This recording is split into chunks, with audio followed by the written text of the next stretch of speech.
Hello students, welcome to another section of topological space. The section open and closed maps. So we have discussed what is the concepts of open and closedness of a set.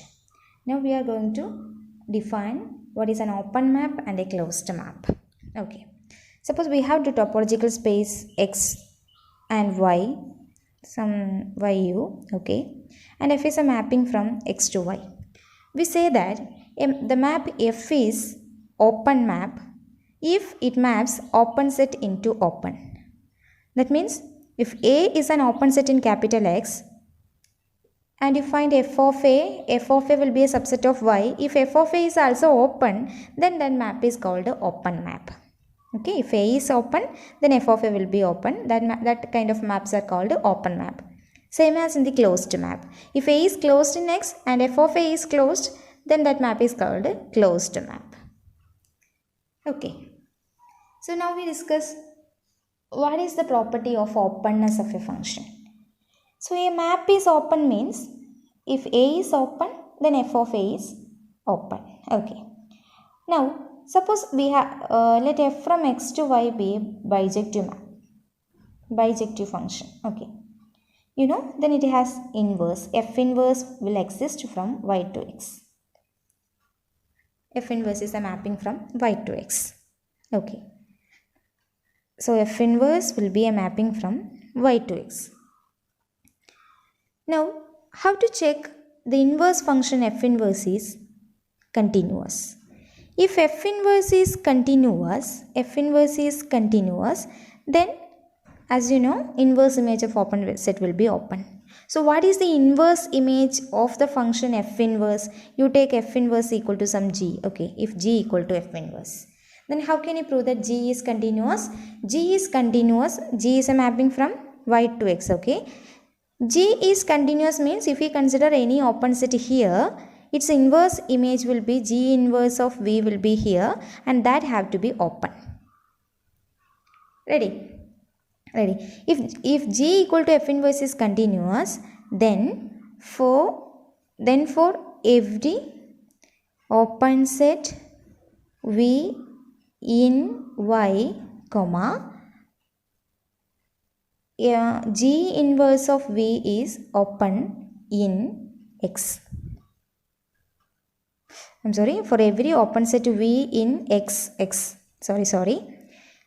then for every open set v in capital X, if we take any open set in the range space, its inverse image will have to be open in the domain in Y. Okay. So if every open set v in X, G inverse of v is open in capital Y. So what is exactly means?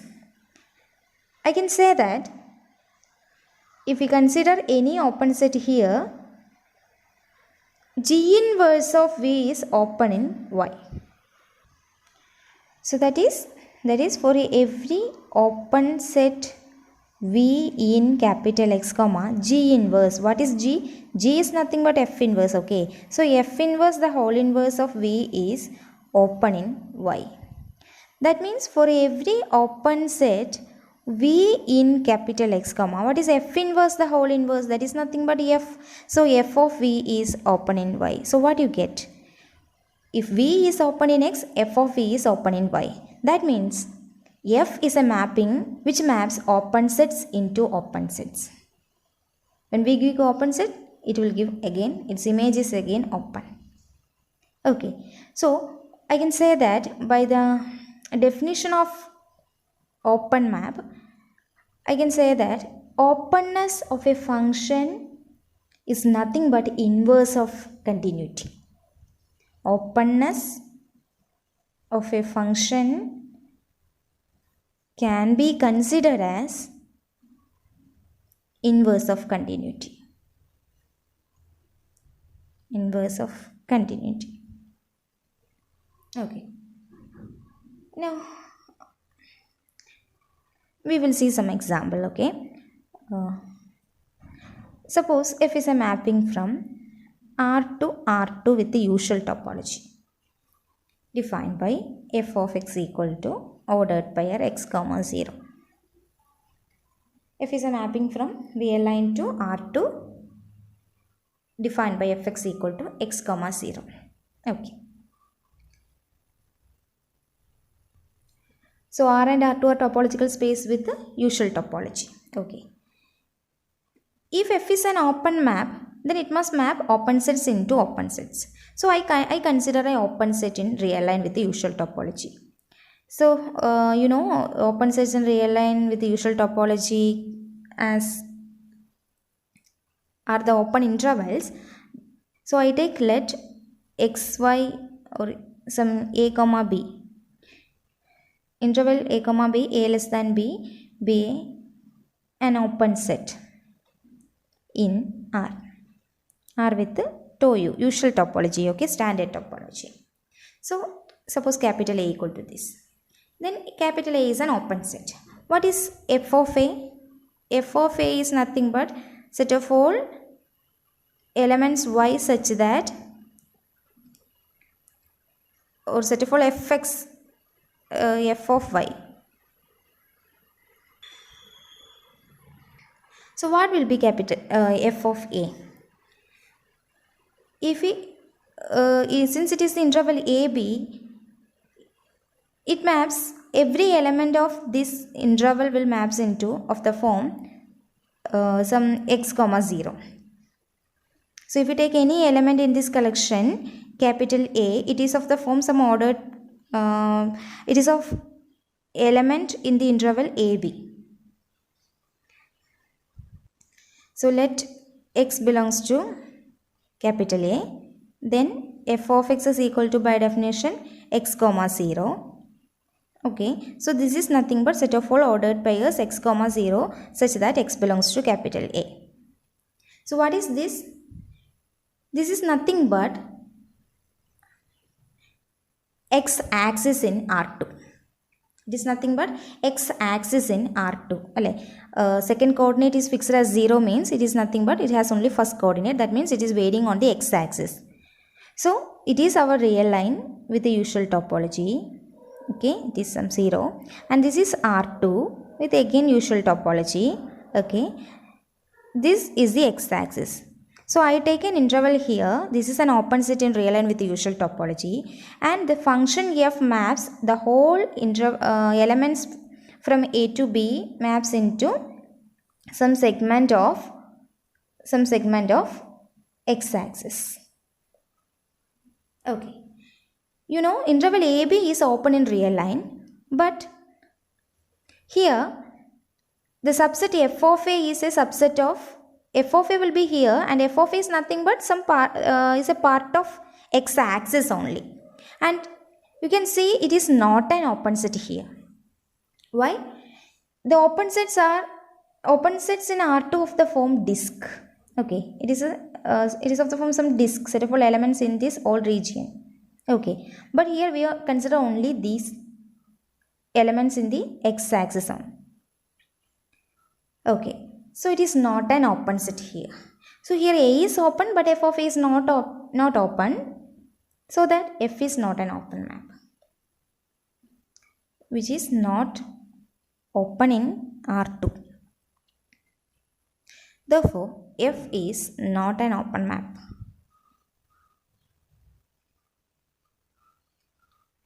ഇത് എന്തുകൊണ്ടാണ് open അല്ലാത്തതെന്ന് മനസ്സിലാവും. ഇവിടുത്തെ open sets എന്ന് പറഞ്ഞാൽ ഇത് disk ആയിരിക്കണം. ഇവിടെയുള്ള എല്ലാ എലമെൻസും നമ്മൾ എടുക്കണം, എന്നാലേ അത് ഓപ്പൺ ആവത്തുള്ളൂ. പക്ഷെ ഇവിടെ നമ്മൾ ഇത്രയേ എടുത്തുള്ളൂ. ഓക്കെ, അപ്പോൾ ഈ ഒരു സെഗ്മെൻറ്റ് മാത്രമേ അവിടെ വരുന്നുണ്ടാവുള്ളൂ. അതുകൊണ്ട് അതെന്തല്ല, ഓപ്പൺ അല്ല. But you can see if you restrict the topology on R2 to X axis only. ഞാനിവിടുത്തെ ടോപ്പോളജി എക്സ് ആക്സിസിലേക്ക് റെസ്ട്രിക്റ്റ് ചെയ്തു. That means you consider X axis it is a subspace of R2 with subspace topology, that is induced topology from tau u, then this map will be open. കാരണം എന്താ, subspace topology എടുക്കുമ്പോൾ ഈ set മാത്രമേ ഉണ്ടാവുള്ളൂ, ഈ സെറ്റിൻ്റെ corresponding topology മാത്രമേ ഉണ്ടാവുള്ളൂ. That means the open sets intersection with Y ആയി മാറും. അപ്പോൾ ഇത്രയും intersection with this axis means നമ്മുടെ ആ സെഗ്മെൻറ്റ്സ് മാത്രമായി മാറും. Okay, so if you restrict this topology into X axis, then this map is a open. Now we have a proposition. Let x comma y be topological spaces and f is a mapping from x to y, then the following statements are equivalent. First one, F is homeomorphism. Second one, F is continuous, bijective and open. Third one, F is bijective and F inverse both are open map. Last one, there will exist a function g from y to x such that f, g are continuous and their compositions are corresponding identities on the sets. Okay, so you all know what is a homeomorphism. Homeomorphism is a bijective map with the f and f inverse are continuous. Okay, homeomorphism means bijective by continuous. Bijective by continuous. Bicontinuous means f and f inverse are continuous. Okay.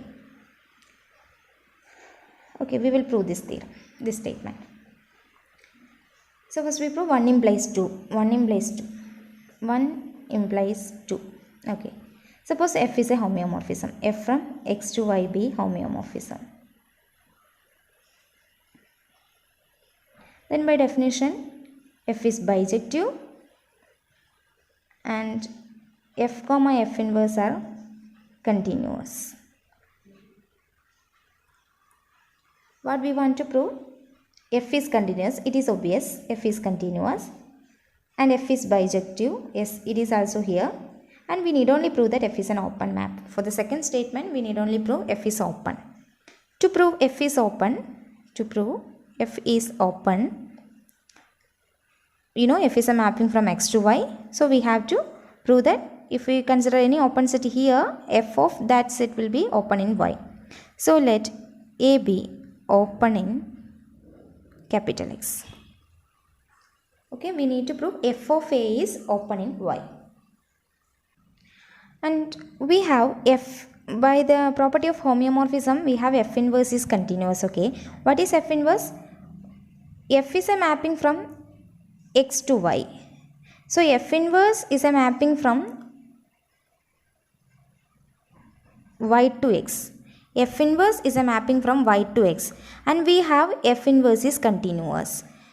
If f inverse continuous means if we consider any open set here, its inverse image will be open in here. Okay, so since let A be open in X, since f inverse is continuous, f ന്റെ continuity അല്ല, f inverse ന്റെ continuity ആണ് use ചെയ്യുന്നത്. Since f inverse is continuous from y to x, okay, if we consider any open set here, f inverse of A is open in y. Open in y.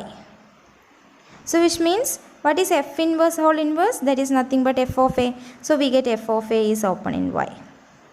So A is open in X, then f of A is open. Therefore f maps open sets into open sets. That means f is an open map.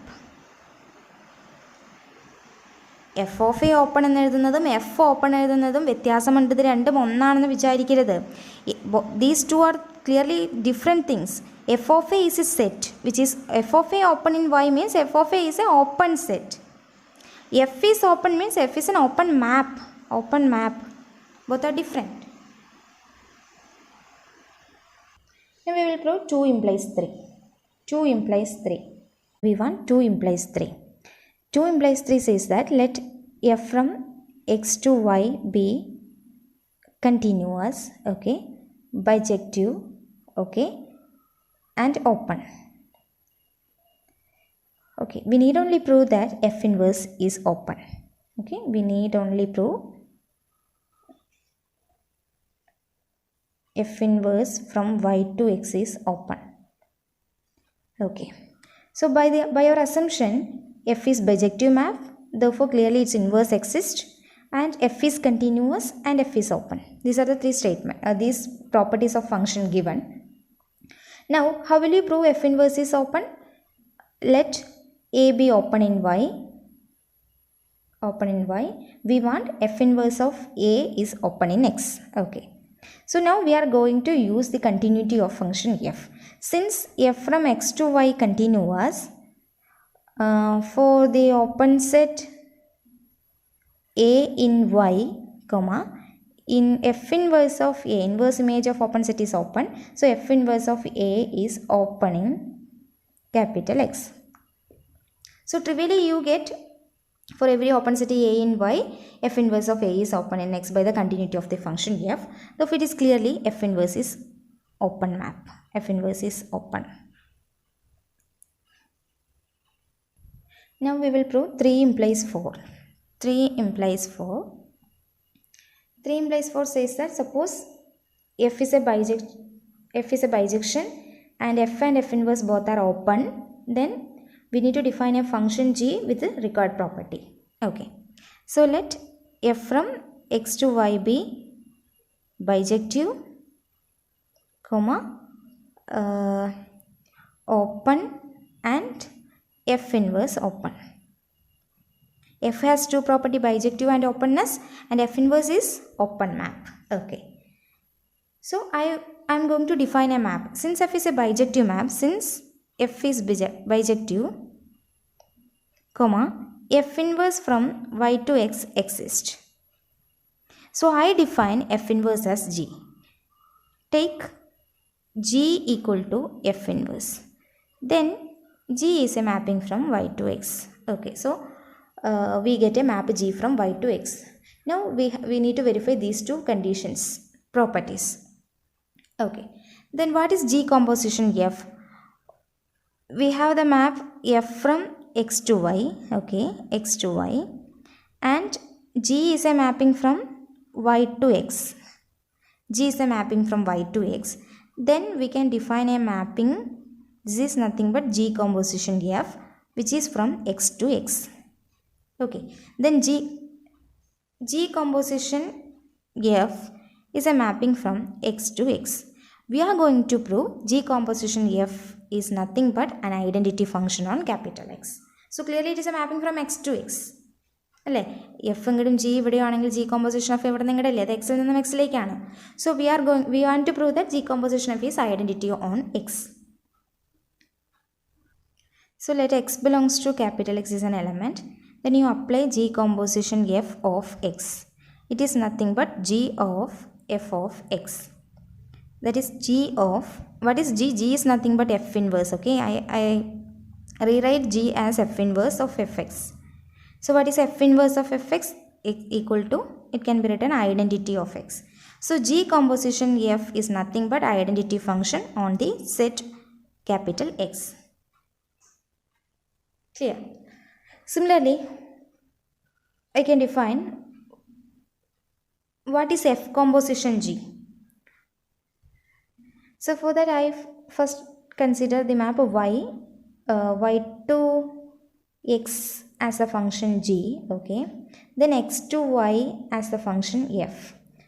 So G is a mapping from Y to X and F is a mapping from X to Y. Then you consider a mapping from Y to Y, which is F composition G. So F composition G is a mapping from Y to Y.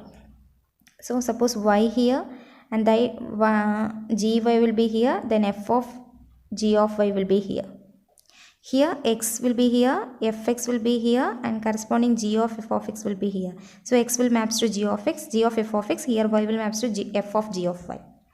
So F composition G is a well-defined map from Y to Y. Now we want to prove that this map is an identity map on Y. So let Y is an element in capital Y. Okay. What is F composition G of Y? By definition it is F of G of Y.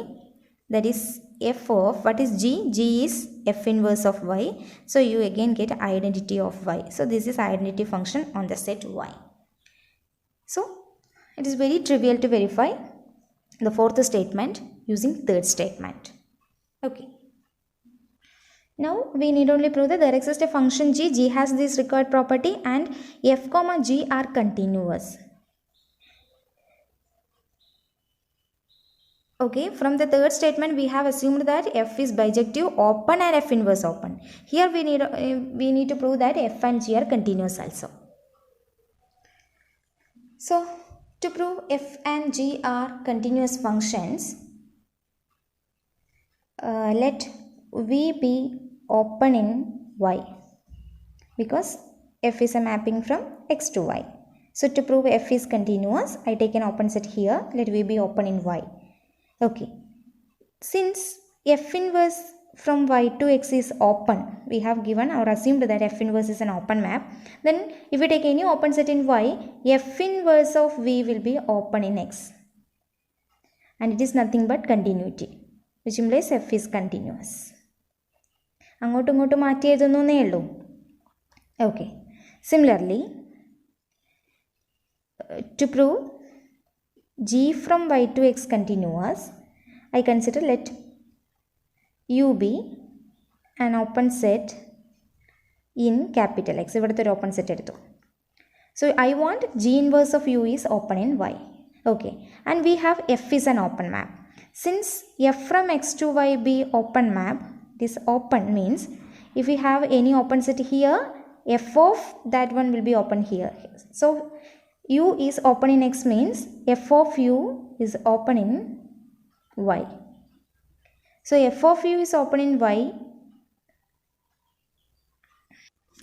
and this f can be written f inverse the whole inverse of u is open in y. F can be written f inverse the whole inverse. What is f inverse? F inverse is taken as g. So it is nothing but g inverse of u is open in y. So you get when u is an open set here, then g inverse of u is open in y. So we get inverse image of open set is open under the map G. Therefore G is continuous. That means f inverse is continuous. So you proved all the conditions of the fourth statement. Now we have the last part, 4 implies 1. Suppose there is a function g such that with the 3 properties, then we need to prove that f is a homeomorphism. So suppose that there exists a function g from y to x such that f comma g are continuous and f composition g is equal to identity on y and g composition f is equal to identity on x. Okay. Then take g equal to f inverse. Then if you take g is equal to f inverse, then by our assumption f and g are continuous means f and f inverse. Then take g is equal to f inverse. So by assumption f comma f inverse are continuous. Instead of g, I write f inverse are continuous. Since f and f inverse are continuous, and you will know and f is bijective also. F is bijective implies f is homeomorphism.